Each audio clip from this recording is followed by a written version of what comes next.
యుద్ధ పరిస్థితులు ఉన్నప్పటికీ బంగారం ధరలు ఎందుకు పడిపోతున్నాయి? మార్కెట్లో జరుగుతున్న ఈ అసాధారణ మార్పు వెనుక అసలు కారణాలేంటి? ఇప్పుడు కొనుగోలు చేయడానికి సరైన సమయమా? నిపుణులు ఏం చెప్తున్నారన్నది ఈ వీడియోలో తెలుసుకుందాం. ఇరాన్ ఇజ్రాయెల్ ప్రాంతంలో ఉద్రిక్త పరిస్థితులు కొనసాగుతున్నప్పటికీ అంతర్జాతీయ మార్కెట్లో బంగారం ధరలు వరుసగా పడిపోతున్నాయి. కేవలం 4 రోజుల్లోనే తులం బంగారం ధర సుమారు 12,000 వరకు తగ్గడం ఈ పతన తీవ్రతను సూచిస్తోంది. ఇది కేవలం తాత్కాలిక మార్పు కాదని, మార్కెట్లో లోతైన మార్పులు జరుగుతున్నాయని సూచించే సంకేతంగా విశ్లేషకులు భావిస్తున్నారు. ఈ పతనానికి ప్రధాన కారణాల్లో ఒకటి అమెరికా డాలర్ బలపడటం.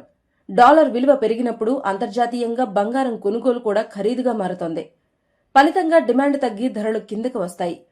అదేవిధంగా అమెరికా ఫెడరల్ రిజర్వ్ వడ్డీ రేట్లను తగ్గించకుండా కొనసాగించడం వల్ల బాండ్ ఈల్డ్స్ ఆకర్షణీయంగా మారాయి.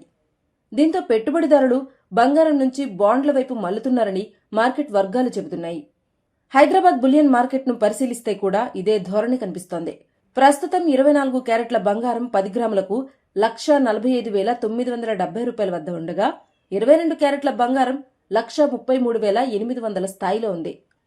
వెండి ధరలు కూడా గణనీయంగా పడిపోయి కిలోకు 2,50,000 వద్ద ట్రేడ్ అవుతున్నాయి. గత కొన్ని రోజుల్లో వెండి ధరల్లో వచ్చిన భారీ పతనం మార్కెట్ అస్థిరతను మరింత స్పష్టంగా చూపుతోంది. గత వారం బంగారం మార్కెట్కు గత 15 నెలల్లో అత్యంత ప్రతికూలమైన వారంగా నమోదైంది. దాదాపు 9.6% పతనం నమోదవడం దీని తీవ్రతను సూచిస్తోంది. ఇదే ధోరణి కొనసాగితే 2008 ఆర్థిక సంక్షోభం తర్వాత మరోసారి గోల్డ్ మార్కెట్కు గడ్డుకాలం ఎదురయ్యే అవకాశం ఉందని నిపుణులు అంచనా వేస్తున్నారు.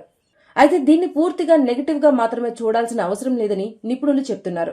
భౌగోళిక రాజకీయ ఉద్రిక్తతలు మరింత పెరిగినప్పుడు లేదా ఆర్థిక అనిశ్చితి మరింత ఎక్కువైనప్పుడు బంగారం మళ్లీ సురక్షిత పెట్టుబడిగా డిమాండ్ పొందే అవకాశం ఉందని చెబుతున్నారు. అందువల్ల ప్రస్తుత పతనాన్ని కొంతమంది పెట్టుబడిదారులు దీర్ఘకాలిక అవకాశంగా కూడా పరిశీలిస్తున్నారు. ప్రస్తుత పరిస్థితి అనిశ్చితితో కూడుకుంది. తక్షణ కాలంలో ధరల్లో మార్పులు కొనసాగవచ్చు. అయితే దీర్ఘకాలిక పెట్టుబడిదారులు పరిస్థితుల్ని సమగ్రంగా అంచనా వేసుకుని నిర్ణయం తీసుకోవడం ఉత్తమమని నిపుణులు సూచిస్తున్నారు. అయితే ఈ పరిస్థితుల్లో మీరు బంగారం కొనుగోలు చేయాలని భావిస్తున్నారా, లేదా మరికొంత సమయం వేచి చూడాలనుకుంటున్నారా? మీ అభిప్రాయాన్ని కామెంట్ రూపంలో తెలియజేయండి.